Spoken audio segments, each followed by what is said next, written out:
टापू पर कदम रखते ही चेहरे पर एक विजयी मुस्कान खिल उठी।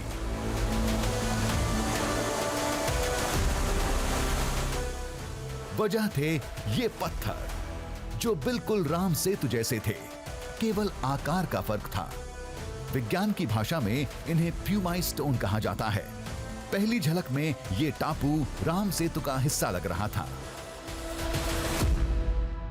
How deep is it? कितना गहरा है? 45 डीप। 45 फीट तक की गहराई है आजू बाजू।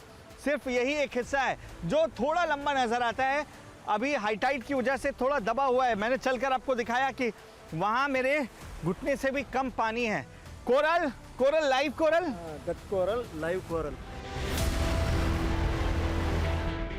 महज पत्थरों के दम पर इस आइलैंड को राम सेतु का दर्जा नहीं दिया जा सकता। वो चरण चिन्ह मिले तो कुछ बात बने। आइलैंड बहुत बड़ा नहीं था।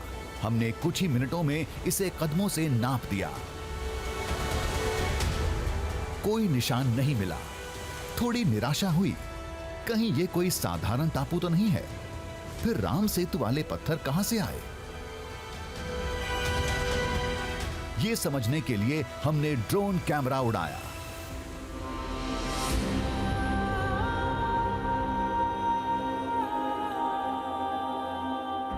ड्रोन जब ऊंचाई पर पहुंचा तो तस्वीर देखकर हम उछल पड़े।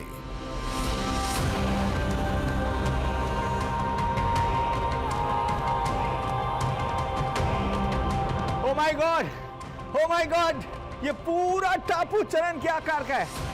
वाकई विश्वास नहीं हो रहा है। ये हो कैसे सकता है? इतना बड़ा निशान।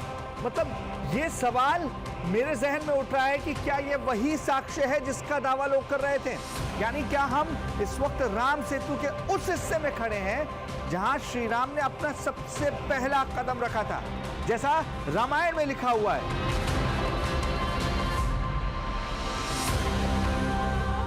जिसे हम खोज रहे थे, हम उसके ठीक बीच में खड़े थे।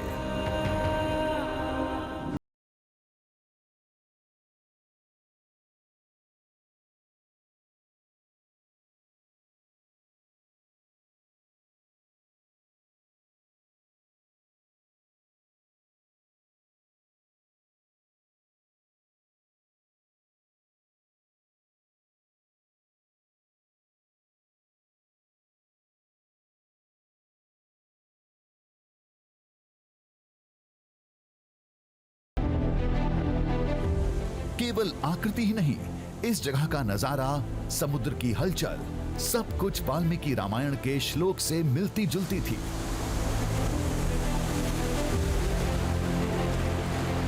समुद्र का व्यवहार आपको ये सोचने पर मजबूर करेगा कि जो पुराणों में लिखा है कि जब प्रभु श्री राम के चरण राम सेतु पर पड़े लंका पर कूच करने के लिए, तो समुद्र पर बेहद तेज लहरें चलने लगी थी। इस स्थान पर देखिए, बिल्कुल वही आपको अनुभव आएगा जहां तेज लहरें दोनों ओर से आती हुई आपको नजर आती हैं।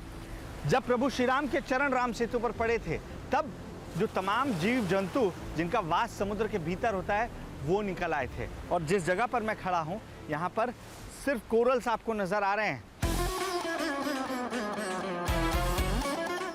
आज तक यहाँ किसी इंसान के कदम नहीं पड़े। मछुआरे भी इधर नहीं आते। वो तो हम थे जो आदि ग्रंथ से मिले सुराग के दम पर रामायण की निशानी खोजने समुद्र में उतर पड़े थे। हताश हुए, निराशा ने घेरा। आखिरकार समुद्र में उस चरण चिन्ह को खोजने में कामयाब रहे। दावे के मुताबिक जिसे श्री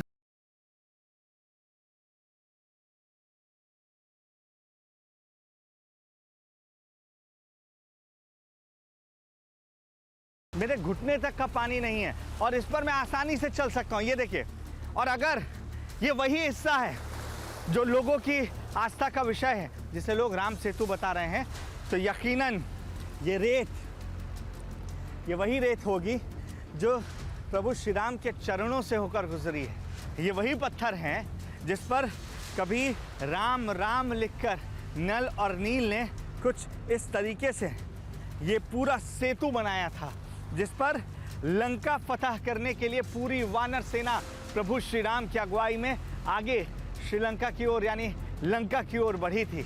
और ये वही राम सेतु का हिस्सा है जिसे खोजने हम निकले हैं। धनुषकोडी और श्रीलंका के बीच जो 8 टापू हैं, वो रामायण काल के हैं।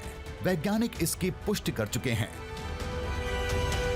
अब सवाल ये खड़ा होता है कि धनुषकोडी से 90 किलोमीटर दूर हमें जो टापू दिखे थे, जो चरण चिन्ह दिखा था, क्या ये सब भी त्रेता युग के राम सेतु के साक्ष्य हैं? तर्कों के हिसाब से तो ऐसा लगता है, लेकिन अभी भी इसे वैज्ञानिक तौर पर परखा जाना बाकी है। राम सेतु शोध का नहीं, आस्था का विषय है। पता नहीं वैज्ञानिकों की निगाह इस इलाके पर कब पड़ेगी। पता नहीं कब तक धनुषकोडी की तरह यहाँ की रेत और शिलाओं की कार्बन डेटिंग होगी, और ये भी नहीं पता कि उसका नतीजा क्या होगा। तब तक धनुषकोडी और सेतुकरई को श्री राम सेतु का संपूर्ण दृश्य माना जाएगा।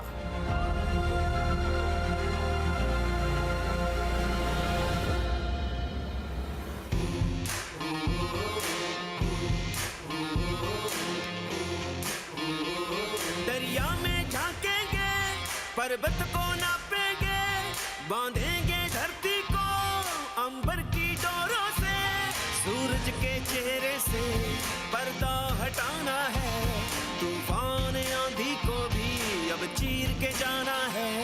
कुदरत की मुट्ठी से अब छीन लाएंगे हम, कुदरत की मुट्ठी से अब छीन लाएंगे हम। दृश्यम दृश्यम दृश्यम दृश्यम दृश्यम दृश्यम